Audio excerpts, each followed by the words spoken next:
Welcome to the System Terminal for today's Explainer. I'm your lead dev, and we're going to treat the Cambridge Arabic Paper 4 target mainframe like what it actually is, a solvable algorithm. If you've ever stared at one of those complex, multi-part exam questions and just felt like you were looking at a wall of totally encrypted code, well, you're in the right place. Today, we're essentially running a Silicon Valley-style hackathon to completely decode the 1011 basic mark scheme.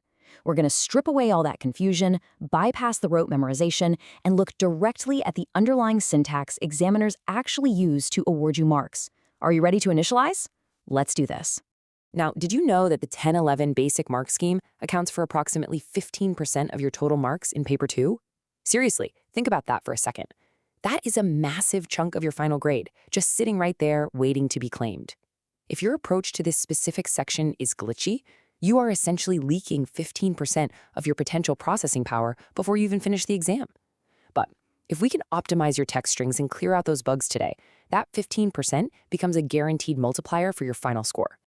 Okay, here's our masterclass playbook for today. We'll start at the system terminal, move on to debugging the command matrix, then compiling the patch, followed by interactive beta testing, and we'll wrap up with code deployment. Let's jump right in. Section 1, the system terminal. So, let's initialize and observe our two test coders for today. On the left, we have Dev Alex. Now, Alex inputs some really great raw data. They know all the facts from the Arabic 9680 syllabus. But under pressure, Alex just sort of dumps that data onto the page, which causes massive memory leaks because there's absolutely no analytical structure. On the right, we've got Dev Sam. Sam writes beautifully logical loops and totally understands the broader concepts, but constantly fails the syntax precision rules, forgetting to define terms or check formatting conventions. Both of them are completely failing to clear the Cambridge system standards. Let's look at exactly why.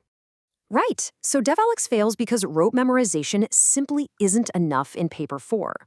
The theoretical architecture here demands connected, conceptual understanding. You need to integrate this with other syllabus areas. You can't just plug in an isolated fact. You really have to show how it connects to the wider network.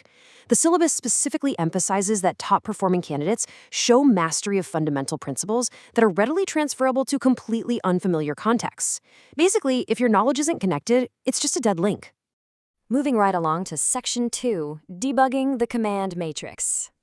Now, what's really fascinating about this next phase is how we actually debug using the method mark strategy, mapping out our response as pseudocode. Listen, the method mark strategy is a total game changer. It means the examiners aren't just looking for the final correct output. They're looking at your working. They're actually awarding marks for your procedural framework. To clear the examiner firewall, you must systematically process every single complex problem through this exact 5-step standardized sequence. Step 1, deconstruct the question and extract the relevant data from the stimulus materials. Step 2, select the correct analytical framework. Step 3, execute the analysis with clear, readable notation. Step 4, verify your results for reasonableness. And Step 5, present your final output using proper headings, correct terminology, and appropriate formats. If you skip a step, boom, your code crashes. And this perfectly illustrates the difference between Dev Alex's buggy descriptive code and the high order evaluative syntax the system actually demands. A purely descriptive approach is just low-scoring, surface-level raw data. It basically just says what is happening, but the Cambridge higher-order assessment objectives demand an evaluative level. This is the good stuff. This is where you evaluate alternatives, compare different approaches, identify assumptions, and make fully justified recommendations. This is exactly how you upgrade from a basic user to a master architect. Section 3, compiling the patch. Whoa, hold up, halt the compile screen.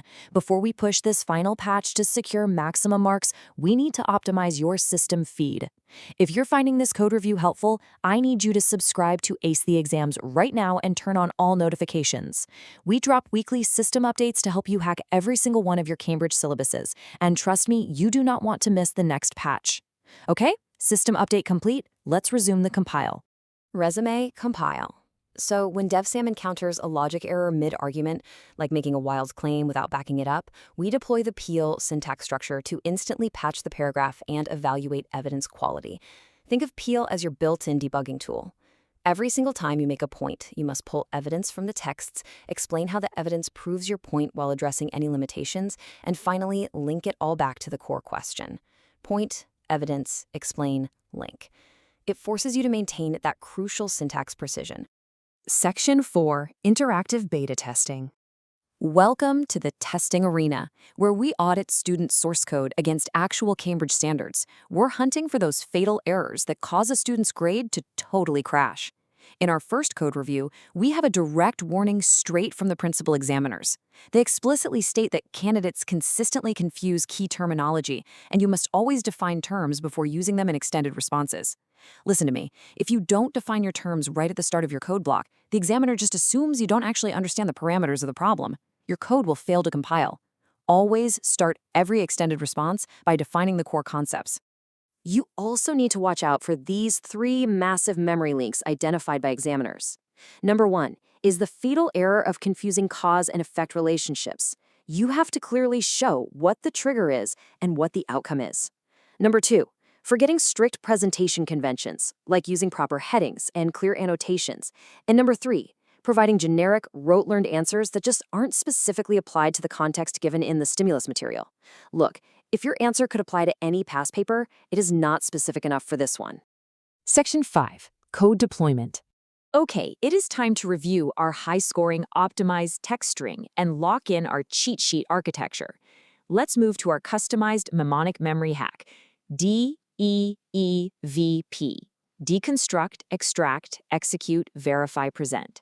You need to commit this acronym straight to your mental hard drive.